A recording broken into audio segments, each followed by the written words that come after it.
Estamos apresentando Batom e Prosa.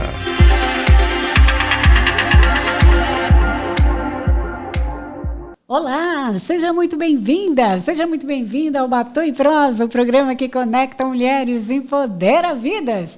E se é a primeira vez que você está aqui, olha só, vou me apresentar, eu sou Deise Dias, tá? E convido você a ficar com a gente até terminar este programa que com certeza hoje tá demais. Nossas convidadas hoje são muito especiais. Por isso, no primeiro bloco, nós vamos entrevistar a designer de interiores, a administradora do Clube de Mesa Posta Sergipano, é isso mesmo, Daniela Eduardo de Souza. E no segundo bloco, nós temos uma conversa assim, sobre a importância das pesquisadoras no nosso país, tá legal? Nós temos a presença da pesquisadora e professora Juliana Cardoso. Com certeza, Batom e Prosa hoje não pode ser de jeito nenhum desprezado, gente. Vocês têm que assistir até o final, tá legal? E o Batom e Prosa tem o apoio cultural do Governo de Sergipe e da Two Up Group. Você conhece a Two Up Group? Pois é, ela é a agência de desenvolvimento e expansão de negócios para mulheres. Daqui a pouquinho tem a participação especial da Two Up Group no Batom e Prosa com dicas especiais para as empreendedoras, tá? É o nosso quadro Negócios e Prosa. E vamos começar a nossa primeira entrevista de hoje, porque nós já temos nossa entrevistada aqui. É um grande prazer estar com ela no nosso Batom e Prosa. Nossa primeira convidada, ela é design de interiores e hoje ela também é administradora do Clube Mesa Posta Sergipano. Você conhece? Vai conhecer aqui agora, tá bom? Vamos conhecer um pouco mais sobre esse movimento e seja muito bem-vinda. Obrigada, Deise. Boa noite a todos os ouvintes. É um prazer estar aqui hoje, disseminando o espírito da Mesa Posta. Pois é, e por falar em espírito da Mesa Posta, explica para a gente, né, um pouquinho sobre o que seria a mesa posta. Muita gente imagina que é só colocar os pratos, arrumar bonitinho e pronto. O que seria o significado, né, de ter um clube de mesa posta? Então, colocar a mesa é basicamente isso, colocar os pratos à mesa. Mas o movimento vai muito mais, vai além disso. Porque o valor da mesa não está nos pratos, e sim a mensagem, o carinho e amor de quem você se conecta na mesa. Daniela, você é designer, né? Isso. Conta um pouquinho da sua trajetória profissional até você chegar a esse universo da mesa posta. Na realidade, as pessoas às vezes confundem, mas uma coisa não tem nada a ver com a outra. A mesa ela já é uma paixão de muitos, muitos anos atrás.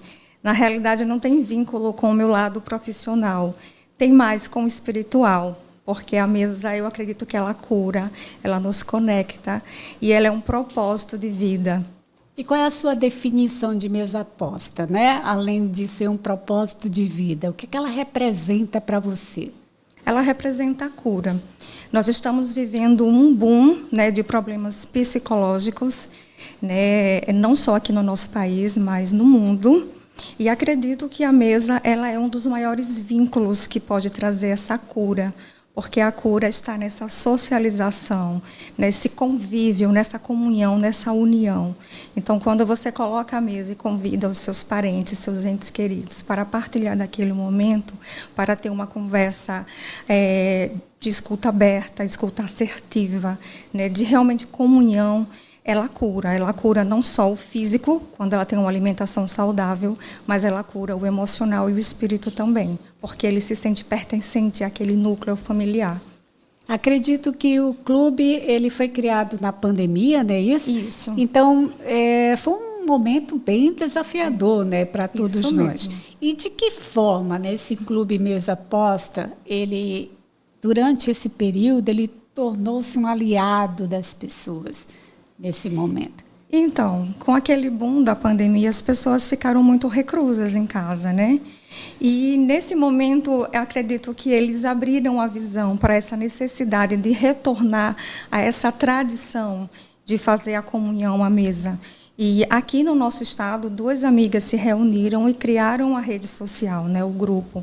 Mas o nosso grupo ele é associado ao Clube Mesa Posta Brasileiro, né, que eles ficam em Minas Gerais, e elas administram esses outros grupos, nos outros estados também. Cada estado tem o seu clube. E como é que surgiu essa ideia de criar o Clube Mesa Posta Sergipano? Tá? Que motivou esse projeto aí de vocês? Então, foi essas 2 amigas, a Roseane e a Nicaula, elas viram, né, que existia o clube e resolveram criar, né, na rede social de forma não tão expressiva, só que o clube foi tomando uma dimensão, foi crescendo, porque muitas mulheres partilham desse amor à mesa. E não só mulheres, porque o público também tem, às vezes, essa visão um pouco limitada. A mesa é para todos. Ela é para o homem, ela é para a mulher, ela é para a criança, né? E elas criaram o clube e, por motivos de força maior, acabaram passando essa administração para a gente.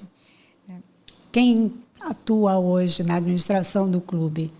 Hoje quem está atuando sou eu, a Graciele Santa Rita, mais conhecida como Mesas da Grace, e a Jéssica Souza. E como é que o clube atua? O que é que vocês realizam? Quais são as atividades do clube? Então, nós somos um grupo de mulheres, né?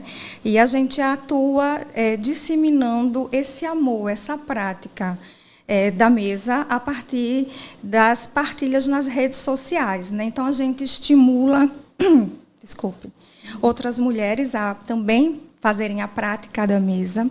A gente acaba ensinando essas mulheres a etiqueta à mesa também, porque elas aprendem a forma correta de se colocar os talheres, porque a mesa ela se comunica com a gente. E a gente também trabalha de uma forma sociocultural. Nós temos desafios mensais que abraçam essas campanhas de conscientização. Por exemplo, nós temos o Outubro Rosa, nós temos o Janeiro Branco, dentre outras, que a gente coloca à mesa e vai disseminando essas informações para que haja esse movimento, né, de mudança cultural. E me diz, quando vocês fazem essa comunicação entre vocês, né, do clube, tem essa coisa, eu descobri tal utensílio. O que é que vocês fazem para se comunicar? Como é que é? Sim. Nós temos essa conversa de comadre, vamos dizer isso aí, assim, né? Conversa de comadre mesmo. Porque a gente se sente, às vezes, como se fossem crianças brincando de casinha, de boneca, né? Porque a gente tem realmente esse amor por cada louça. A louça, ela traz muita história. Tem louças que vieram das nossas avós e a gente tem até hoje. E a gente acaba partilhando todas essas histórias, inclusive as histórias que ocorrem na nossa mesa, né? E a gente troca muita figurinha assim, com relação às louças, com relação às promoções que estão ocorrendo no nosso estado, para que a gente possa aproveitar assim. Que maravilha! Estamos entrevistando a designer de interiores, administradora do Clube Mesa Posta Sergipano, Daniele de Souza. E se você está gostando até agora, deixa seu comentário, curta, compartilhe, faz, por favor, batom e prosa na cabeça, com certeza. O Batom e Prosa tem o apoio cultural do Governo de Sergipe e a TUAP Group. Pois é, dados os recadinhos, Daniele, eu quero saber o seguinte. Tem muita gente que acha que mesa posta é frescura, tá? É só para ricos ou ele serve para todas as pessoas e lares? Não, essa é uma crença limitante que as pessoas acabam cultuando por não se sentirem pertencentes. Talvez isso é raiz que vem lá do passado, porque os nossos pais tinham o costume de guardar o que era melhor para o convidado. Então, ele não se sentia uma pessoa especial, né? E a gente quebra um pouco essa crença hoje com a prática da mesa posta, porque a gente diz: eu fracasso quando eu coloco o copo de extrato para a minha família e coloco a taça para o meu visitante. Entendeu? Entendi. Então, a gente coloca o que é de melhor, porque nós precisamos entender que essas pessoas que estão dentro do nosso lar, elas são as melhores coisas da nossa vida. Eles são especiais e eles merecem pertencer a esse núcleo. Não precisa também, para praticar a mesa, você ter as melhores louças, as melhores marcas. Pode colocar aquele seu prato Duralex, porque, como eu já disse, o valor da mesa maior é o valor imaterial. São essas conexões que ele vai estruturar dentro da família. E me dá uma dica aí de como começar a produzir uma mesa com o que se tem em casa. Você começou com o seu prato Duralex. Isso. Pode ser utilizado, pode, né? Sim, pode e deve. Porque esse é resistente, vou te Isso dizer. mesmo. Eu acho que toda família já teve o prato Duralex, né? Verdade. Olha, fazendo propaganda até, inclusive. Me diz aí, como é que a gente pode começar? Assim? O que a gente pode dar dica para uma pessoa que ouviu, prestou atenção no programa? Isso é uma coisa interessante. Como é que ela pode começar? Uma dica muito básica é lembrar das nossas vovós. Elas sempre tiveram o hábito de colocar a mesa com o que tinha em casa. A gente ouve muito, mas eu não tenho nada. Você tem sim. Todo mundo tem talheres em casa, todo mundo tem prato, tem copo, tem xícara, né? E você vai começar utilizando o que você tem em casa. Você arruma a mesa, você pega uma plantinha que você tem no seu jardim ou dentro de casa mesmo, coloca a mesa para colocar um carinho a mais, colocar uma vida. Então, não precisa ser pertencente a uma classe, né, superior, uma classe maior. O ato da mesa principal é o amor, é colocar a mesa, colocar o prato. Se tiver um jogo americano, tudo bem. Se não tiver, você coloca um paninho que você tem mais arrumado, uma boa e velha toalha da vovó e coloca todo esse carinho à mesa, porque é isso que importa. O Mesa Posta acabou resgatando, né, uma tradição, esse resgate de ter família sentada à mesa, ou amigos, né? Uhum. Principalmente depois da pandemia, eu acho que as pessoas começaram a se sentiram tão sozinhas que hoje qualquer motivo é motivo para reunião em casa, né? Verdade. Com os amigos. Então, você acha que é um resgate dessa tradição de mesa com família, com amigos? Sim, com certeza, é um resgate da família. E quais são as tendências? Vocês já devem saber, vocês ficam sabendo de tudo, né? Porque ficam lá no clube fofocando. E aí, quais as principais tendências da Mesa Posta atualmente, né? Quais são as apostas aí? Então, hoje o mercado ele oferta uma gama, né, uma diversidade muito grande. É muito difícil para quem está iniciando um acervo saber o que vai comprar. A dica é comece pelo prato branco, que ele é uma tela que você pode usar a criatividade, né, e ir muito, muito mais além. Hoje nós temos pratos para todos os gostos e todos os bolsos, né? E hoje tem uma aposta muito grandiosa nesses pratos orgânicos, né? Esses pratos de cerâmicas hoje em dia, não só a louça, né? Tem muita aposta no mercado. Ok. E um detalhe para fazer a diferença na hora de montar uma mesa posta. Quais são os detalhes que você mais gosta assim, de usar e que fazem a diferença, na sua opinião? Né? Então, o que a gente usa sempre são os jogos americanos, porque ele nos dá uma gama de possibilidades de você mudar todo o clima da sua mesa, né? E não são tão caros, né? Tem muito jogo Isso. americano mais baratinho, Isso. né? Com certeza. Tem os PGs também, que a gente chama assim carinhosamente, mas são os portas guardanapos. E que hoje você pode ir além e também com as suas próprias mãos criar, né? Criar os seus guardanapos dentro da temática que você quer apresentar na sua mesa. Tem gente que mistura tudo. É possível fazer? Eu acho muito bonito, eu gostaria muito de aprender como é que combina, né? Porque você disse que tem o prato branco. Aí o pessoal bota... Eu vejo amigas minhas que fazem uma mistureba e que fica bonito, gente. Dá um colorido, dá uma coisa interessante. Meu Deus, como é que ela consegue? Né? O que é que a gente tem que tomar cuidado na hora de escolher, né? Na hora de misturar? Né, fazer essa mistura. O que é que você diz? Uma dica profissional, né, como profissional, como designer que eu dou, é a pessoa se inspirar pelo círculo cromático, né, para você entender o tipo de cores que você vai trabalhar ali dentro, né, da paleta que você vai colocar na sua mesa. Outra dica que eu dou é se inspirar no grande mestre, o inspirador, que Deus nos deixou uma natureza belíssima, que nos inspira e às vezes a gente acaba vendando os olhos para isso. Olhe para as flores, veja a combinação perfeita, né, naquela cartela de cores e use a criatividade e olhe com um olhar de bom senso para ver se realmente ficou bom, se ficou harmônico. Agora vamos para a Daniele Design, certo? Com certeza, o fato de você ter estudado, ser design, ajuda, né, na hora de você compor suas mesas, né? Com O que certeza. mais o que o design lhe ajuda nesse sentido? Então, ele dá uma visão maior, principalmente quando a gente tem esses desafios, vamos dizer assim, de criar uma temática na mesa, né, para trabalhar. Por exemplo, uma temática do Dia do Nordestino, né, o Dia do Cuscuz. A gente também trabalha isso, porque acaba desenvolvendo o nosso lado cultural, a gente valorizar as nossas raízes, por exemplo, dentre outras temáticas. Então, esse conhecimento que a gente tem no design de interiores, talvez ele aflore mais para que a gente use a criatividade. Mas criatividade também é um dom, que muitas pessoas mostram a sua real identidade e traz uma beleza, né, nos mostrando a forma que ele enxerga a vida e como ele nos enxerga também. E fala um pouco para as suas colegas do clube, tá legal?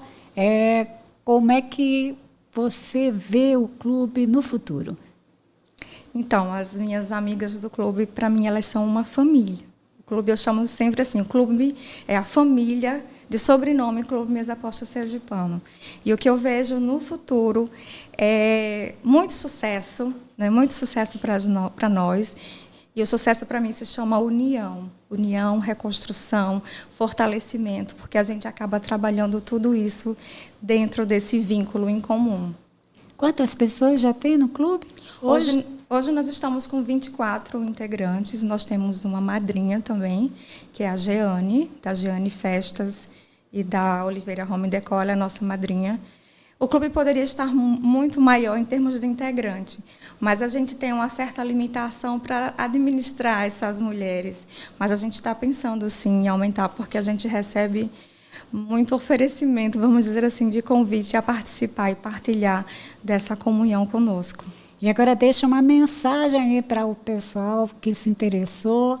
Diga o que é a mesa posta para essas pessoas, elas se empolgarem, né? E diante dessa ideia de trazer, né, essa tradição de colocar a mesa, de reunir as pessoas.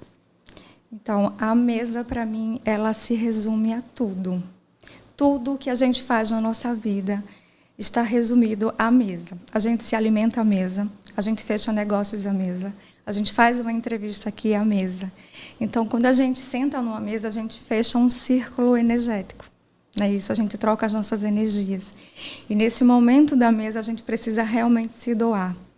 Se doar com amor, o servir, que eu acho que é um dos dons assim mais supremos que tem no mundo, é saber servir ao outro.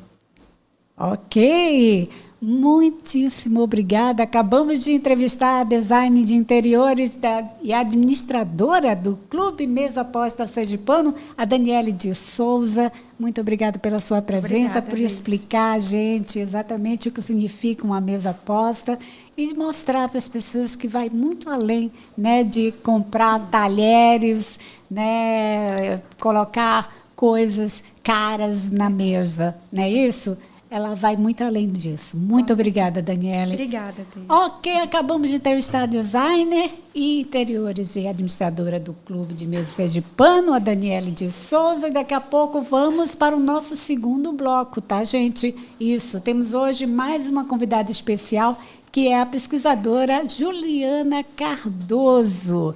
E agora fica uma dica especial para vocês da Two Up Group. Isso mesmo, uma dica especial, especialmente para as empreendedoras. E a dica hoje é com a doutora Laura Figueiredo. Negócios e prosa. Sobre prática de esporte e gestão empresarial. Veja, eu estava observando, né, os jogos coletivos. Eu pratiquei esporte coletivo e pratico até hoje. E a gente tem uma responsabilidade coletiva muito grande. Nem sempre nosso time todos estão jogando muito bem, né? Como uma empresa. Nem sempre nosso time vai estar totalmente afiado naquele projeto. Mas, não por isso, a gente vai descartar um dos jogadores, ou a gente vai desprezar o valor que aquele jogador tem. Veja, quando a gente entra para um time, é porque a gente teve qualidade, a gente passou por uma seleção, por uma seletiva, por uma peneira, a gente passou por determinados critérios onde a gente avançou, né? Então, a gente não vai estar constantemente 100%, isso é natural, isso é normal de ser humano. No esporte coletivo é isso, né? E no esporte coletivo, o que a gente vê? Quando uma pessoa não está muito bem, os outros sustentam o time ou a gente substitui. Aquela substituição não quer dizer exatamente que a pessoa não serve.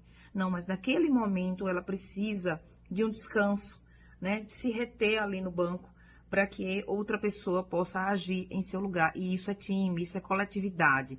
Na gestão de empresa é a mesma coisa, tá? A gente precisa ter nosso time principal, a gente não considera como time reserva, mas aquele time que vai estar ali pronto para satisfazer aquelas obrigações, para conseguir se integrar ao time principal quando ele for chamado, né? E a gente precisa de um gestor, de um coordenador, na verdade, de um grande líder, né? E eu sempre digo o seguinte, quando ganha, ganha todo mundo, quando perde, perde todo mundo. Essa coisa de apontar dedo, dizendo, porque você não jogou bem, ou na empresa, porque o projeto estava na sua mão e não foi conduzido bem, isso não é válido, tá? Quando a gente realmente trabalha em equipe, quando a gente está fazendo uma gestão dentro da empresa e a gente é realmente líder, não se aponta dedo para ninguém. A gente vai compreender a situação e o primeiro de tudo, e é isso que eu faço dentro das minhas empresas, vamos nos perceber onde foi que nós erramos no nosso projeto, na nossa gestão. Porque às vezes a gente tem uma mania também de culpar o que está fora, o que é externo. E as questões muitas vezes têm que ser resolvidas internamente primeiro, para depois ir para o externo. Negócios e prosa. Obrigada, doutora Laura Figueiredo. Isso mesmo, da 2Up Group, dando dicas super interessantes para você que está começando seu negócio ou você que já é empreendedora. Com certeza, as dicas da 2Up Group com a doutora Laura Figueiredo e também a Gabriela Almeida, aqui no Batom em Prosa, são demais, né? Isso mesmo. Nossa entrevistada agora, vamos para a nossa segunda entrevista. Ela é paulista, né? E está há mais de 25 anos em Sergipe, já é sergipana, né? É pesquisadora do Instituto de Tecnologia e Pesquisa, ITP, de uma universidade particular, e já publicou mais de 100 artigos científicos e depositou mais de 200 patentes. Nossa!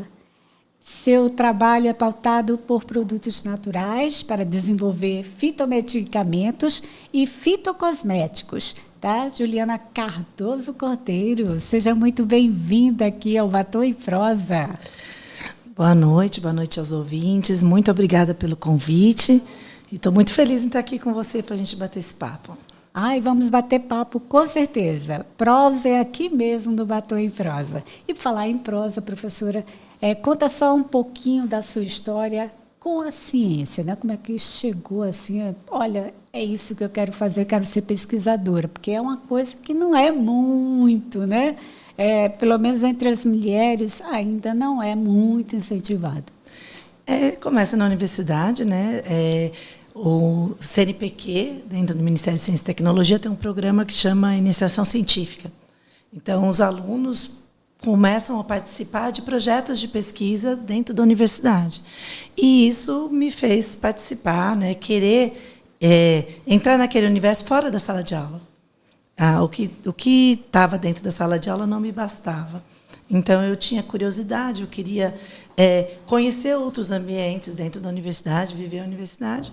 E aí comecei ali minha carreira, né, de iniciação científica, onde me deparei com projetos de pesquisa, e aí, dali, eu falo para os meus alunos que é que nem pinga, a gente se vicia mesmo.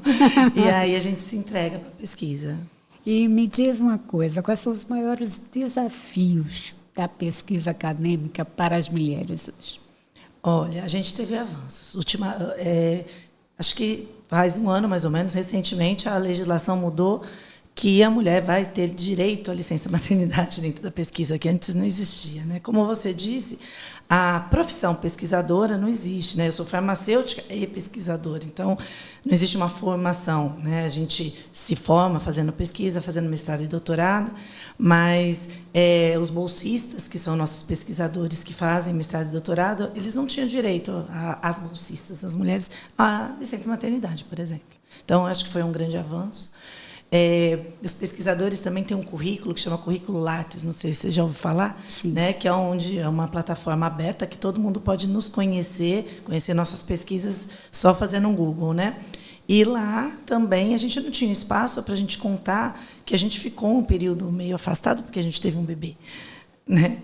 Então, lá agora tem esse espaço. Você pode dizer que você é ficou, mãe, que você é mãe e que você estava de licença maternidade durante boa. aquele período. Então, eu acho que isso fortalece, né, o universo feminino. Lógico que nem todas as mulheres vão ser mães, mas eu acho que isso é também do universo feminino, ser mãe, né?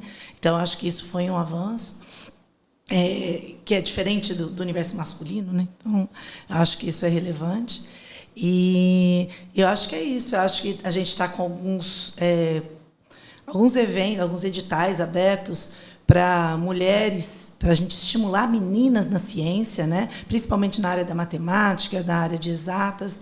Então, a gente faço até parte de uma rede de nanociência, nanotecnologia para as meninas. Então, a gente está em todos os estados da federação, né? Nós somos, eu, professora Patrícia, professora Adriana, professora Cleide, somos representantes de Sergipe nessa rede de nanociência, onde a gente vai estimular meninas a fazerem ciência dentro da nanotecnologia. E você, conte qual foi um dos seus maiores desafios nessa sua área? Eu acho que é o desafio de a gente dar conta, né? O desafio de toda mulher. Acho que não é só ser pesquisadora, não. Pesquisadora também. Eu acho que faz parte de qualquer outra profissão, né? Mas você dá conta de tudo, né? Dá conta da sua casa, dá conta da sua família e dá conta também do trabalho, né? E dos desafios que ele nos impõe. Ser pesquisador, muitas vezes, é trabalhar fora de hora, né? Não é só a profissão pesquisadora que faz isso, mas eu sei que em outras também ocorre, mas a gente acaba, final de semana, às vezes não tem, à noite não tem horário para terminar. Então, muitas vezes, quando a gente faz uma pesquisa, o experimento está rodando e a gente tem que esperar ele terminar, né? Então, eu acho que isso é um desafio para quem tem responsabilidades em casa, né? Então, mas, para mim, sempre foi uma trajetória muito gostosa. Ser pesquisadora é uma coisa muito boa, eu gosto muito. Então, assim, nunca foi doloroso. A gente tinha que se dividir, mas nunca foi doloroso. Existem estudos que apontam projetos liderados por mulheres. Cientistas, eles tendem a receber menos verba para a pesquisa do que os homens. Já passou por isso? Eu acho que isso é um reflexo. Sabe? Eu não acho que a gente é menos competitiva, não. Pelo contrário, quando a gente está no jogo, a gente ganha. A gente tem possibilidade de ganhar, né? Mas eu acho que, como você falou, né, é uma profissão que parece ser mais masculina, mas não é. Ela está se transformando. Se você for nos bancos das universidades hoje e fizer um levantamento de quantas mulheres estão estudando e quantos homens estão estudando, você vai ver que esse jogo já virou. E o reflexo lá na frente vai ser mais mulheres na ciência, mais mulheres na pesquisa. E aí, provavelmente, vai ter mais recurso nas mãos de mulheres liderando, né? Mas existe, sim, momentos onde, né, a gente, há uns 15 dias atrás, eu recebi um prêmio do João Ribeiro, sim, né, que é para divulgação científica. E, quando eu olho assim, né, eram só homens ali, inicialmente, falando, né? Então, sempre a gente olha, tem muitos homens liderando, muitos homens apresentando e pouco mulher. Mas eu acredito que é um passinho atrás do outro, a gente está conseguindo ocupar esses espaços que também podem ser ocupados por mulheres, né? Você acha que a gente pode mudar esse cenário? De que maneira? Você acha que a gente consegue mudar? Porque, apesar dos avanços, ainda, né, nós sabemos que as mulheres ainda, pelo menos em muitas áreas, elas estão em minoria, né? O que fazer? Você que está na área, você que está no batente, sabendo como é que funciona. Eu acho que primeiro é ter o batom e prosa. Né? A primeira coisa é a gente ter locais onde mulheres falam, né? Empoderamento. Né? Eu tenho uma colega que é psicóloga e ela falou assim, olha, a mídia falando sobre os direitos da mulher fez uma paciente me entender que o que ocorria entre ela no matrimônio dela era tóxico. Ela não sabia, ela era uma mulher de 70 anos e ela não sabia que ela estava sendo abusada pelo marido. Porque dentro da construção dela geracional, aquilo era normal, entendeu? Então eu acho que o empoderamento, eu acho que a mídia, vocês, né, publicitários que estão na rádio, que estão na TV, abrir espaços para mulheres, né? Havia o microfone para mulheres falar. Isso é empoderamento, isso é representatividade. Eu acho que, com isso, as mulheres que ouvem falam, eu também posso estar ali, eu também posso fazer o que ela faz. Então, eu acho que é isso. Eu acho que o caminho é a gente ser inspiração para pessoas que ainda não acreditam, mas é que elas podem. E o seu segmento? Agora vamos falar do seu segmento, né, da sua área. Ele tem um papel cada vez mais valorizado, né? Principalmente na indústria de cosméticos. Quais são as inovações que têm acompanhado essa área, você? A gente está no momento agora de empreendedorismo, né? Até gostei. Vou até seguir o que você me falou aí, das dicas que eu quero. Hoje, existe uma série de possibilidades do pesquisador virar um empreendedor, né?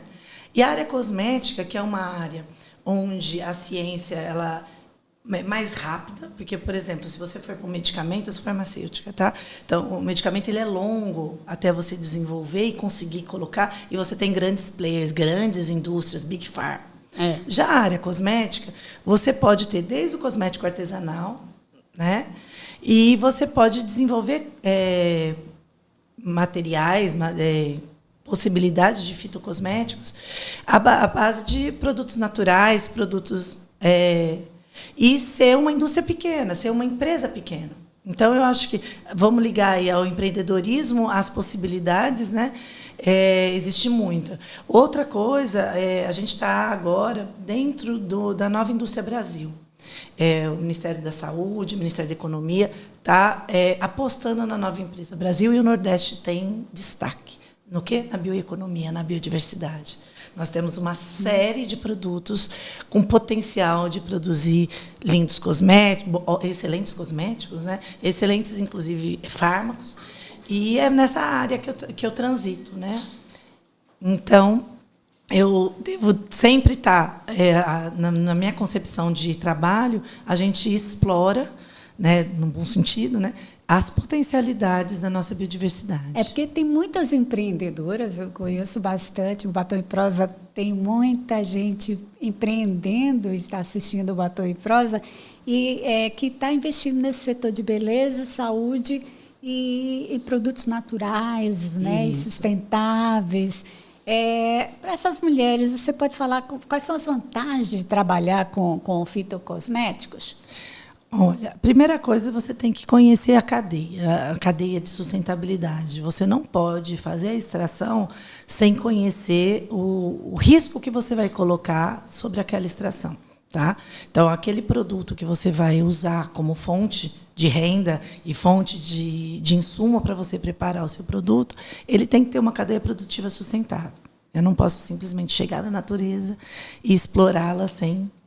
Um outro ponto é você conhecer se esse produto não vai dar nenhum problema para a saúde, né? Porque, apesar de ser um uso tópico, uso na pele, ele pode causar uma alergia, ele pode, sim, dar uma mancha na pele, enfim. Então, você precisa conhecer. E, para isso, eu acho que tem 2 pilares muito importantes dentro desse universo. O primeiro é você saber o modelo de negócio que você vai fazer. Isso você tem Sebrae ajudando, você tem as startups agora, que é a palavra do momento. Então, existe muita coisa de empreendedorismo legal que pode ser... E essas mulheres precisam conhecer isso.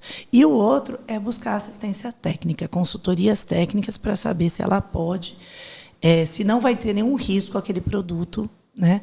Porque o cosmético ele vai ser simplesmente notificado para a Anvisa. Ele não exige todos os testes que o medicamento faz, né, necessários. Mas, mesmo assim, existem riscos. Então, sempre tem uma consultoria técnica para conseguir ter certeza que seu produto não vai ser um produto que vai fazer mal à saúde. Na rede vizinha, que a gente pode dizer o nome, acontece muito assim, de pessoas, de farmacêuticos, inclusive, né, que estão receitando, né, cosméticos que são fórmulas, né? Olha, se você fizer isso com isso, tira mancha e não sei o quê. Como é que você vê isso, você como pesquisadora? Olha, eu falo sempre para a gente checar, da mesma forma que o jornalismo checa a informação, cheque o que você está ouvindo. Porque você pode, sim, estar passando um bom conselho, né? Então, um colega meu farmacêutico pode, sim, estar passando alguma coisa que vai resolver. Então, soro caseiro, onde você faz lá em casa e você consegue resolver um quadro de desidratação, mas você também sempre pense no conflito de interesse que aquilo traz. Porque, muitas vezes, ele pode estar passando alguma coisa que ele quer vender ou ele quer colocar aí para frente. Então, tome cuidado com o que você pega de informação. Né? A informação técnica ela tem que vir de alguém técnico que saiba o que está falando e que não tem conflito de interesse. E quais são os maiores, vamos mudar um pouquinho, quais são os maiores desafios, né, para você desenvolver esses produtos?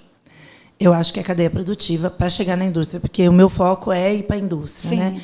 Então, por exemplo, a gente tem um fotoprotetor maravilhoso, à base de própolis vermelha, que é aqui da nossa região Nordeste, tem um resultado fantástico, só que eu preciso que a nossa cadeia produtiva produza toneladas, e ela ainda não produz. Entende?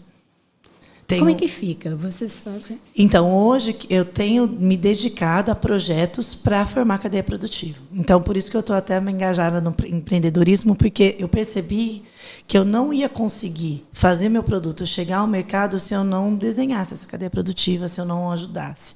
Então, eu tenho projetos com meus alunos, onde a gente mapeia, a gente diagnostica quem é produtor, quem não é, quanto custa, se é viável economicamente. Porque, às vezes, eu tenho uma formulação linda, mas ela é caríssima. Então, ela não tem acesso.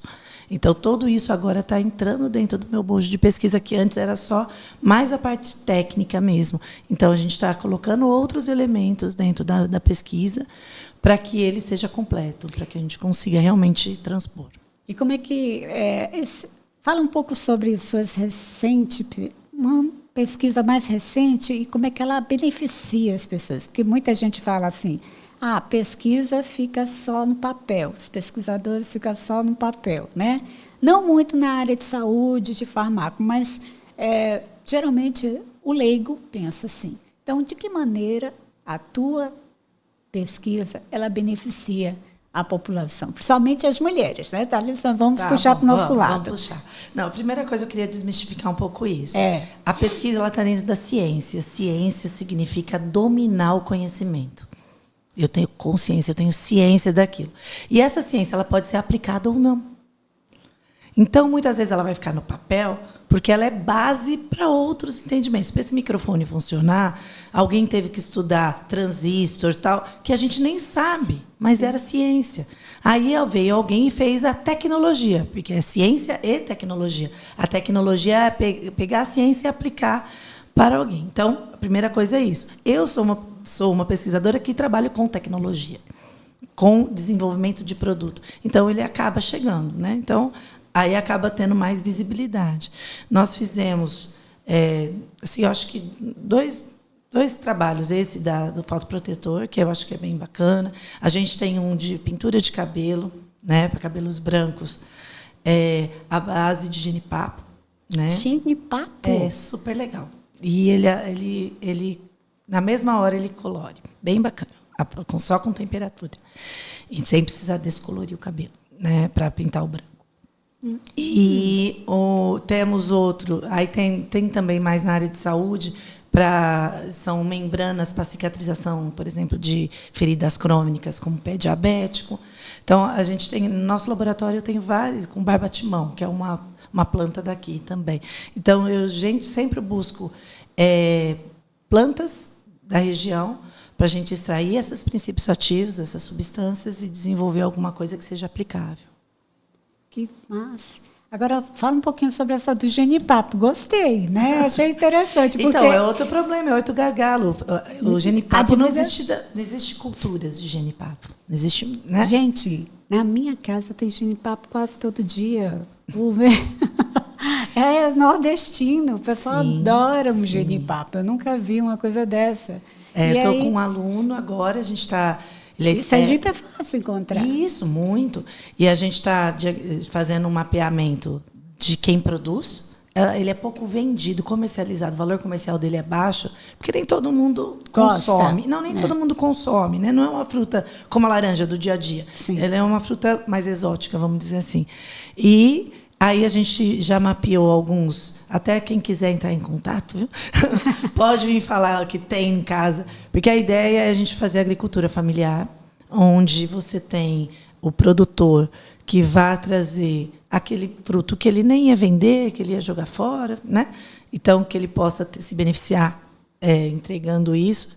A ideia também é usar a semente, então a gente chama isso de economia circular, usar o resto. Então, você vai fazer seu licor, vai fazer seu doce de genipapo, a semente, a casca, não vai ser usada. Isso é muito rico na substância que eu preciso. Entendeu? A semente é altamente rica na substância que eu preciso. E aí a gente desenvolve dentro do Instituto de Tecnologia e Pesquisa, dentro dos mestrados e doutorados com que eu faço parte, os meninos, os meus alunos, desenvolvem técnicas de extração, de tirar da semente, tirar dessa biomassa as substâncias ativas para fazer a tintura de cabelo. Que maravilha, gente. Tudo bem que muita gente gosta dos cabelos brancos, mas eu confesso que ainda tenho dificuldade. E tendo um produto natural para isso, melhor ainda, não é isso? Porque existem mulheres, por exemplo, que não podem pintar o cabelo durante a gravidez, ou se tem um problema renal. Então, esse produto vai ser... Não, a maioria não pode, né? Isso. E para esse período de gravidez é muito... Eu me lembro de uma entrevistada da gente que ela disse que durante o período de gravidez ela teve que parar com toda a química. Sim. E foi, mas de certa forma foi bom porque ela assumiu os cabelos cacheados dela. Ela teve que deixar e depois ela gostou e ela continua, né? Então isso é legal, não é isso?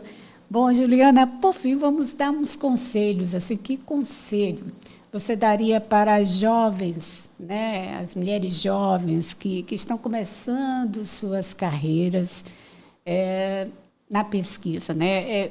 O que você gostaria de ter ouvido no início de sua carreira e que faria toda a diferença para elas hoje, né?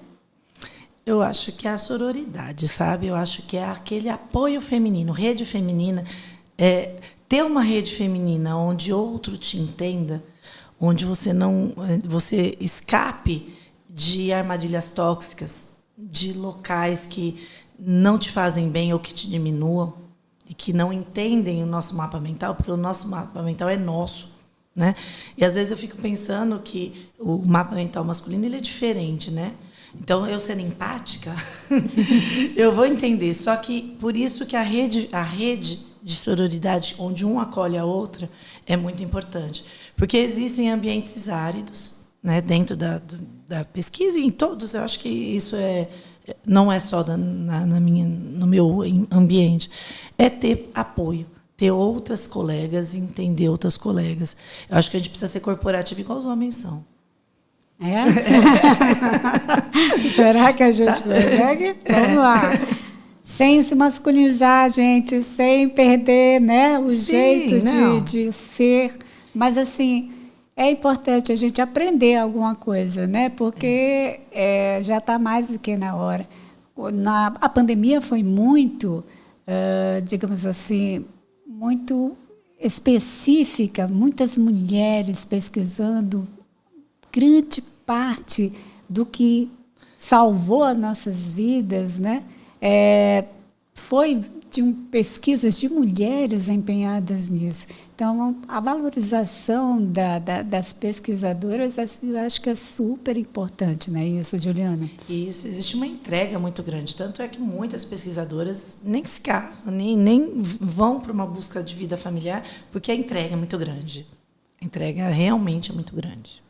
E qual é a mensagem final que você dá para essas jovens cientistas? Eu acho que a persistência, a resiliência, a busca, ser feliz. Eu acho que a gente precisa ser feliz. Busque um tema, porque a pesquisa ela é ampla, né? É um universo. Você pode pesquisar o que você quiser, né? Então, busque sua linha, o seu olhar, desenvolva, né? Pegue os nossos sentidos tão aguçados e ponha a favor da sua busca, porque pesquisa é busca. E aí coloque isso dentro do método científico que você vai ter sua carreira brilhante, com certeza. Ok, muito obrigada, Juliana Cardoso, essa pesquisadora, professora, uma área extremamente importante, né, que está, inclusive, saindo, digamos assim, do caridó. A gente diz que é o caridó, porque é uma das áreas que a mulher se destaca e que já está tendo maior número de pesquisadoras do que homens. E isso é muito interessante. As últimas pesquisas, os resultados deram que essa é uma das áreas que está se destacando, né? Graças a Deus. Muito obrigada por sua presença aqui, por falar um pouco sobre a mulher pesquisadora, que é uma coisa que a gente não vê muito, né, na nossa mídia, mas que é importante incentivar. Acho que sem as pesquisas, o que seria de nós hoje, né? Principalmente depois do que a gente já passou. Muito obrigada, Juliana. Obrigada. Pois é, gente, este é o Batom e Prosa, o programa que conecta mulheres, empodera vidas. Estamos encerrando, queremos agradecer imensamente a todos pela presença até o momento. Com certeza ao governo de Sergipe, à Tio Upgrup, ao pessoal da Buzine e, com certeza, não tenha dúvida que a gente volta na próxima terça-feira. Tá legal? Até mais!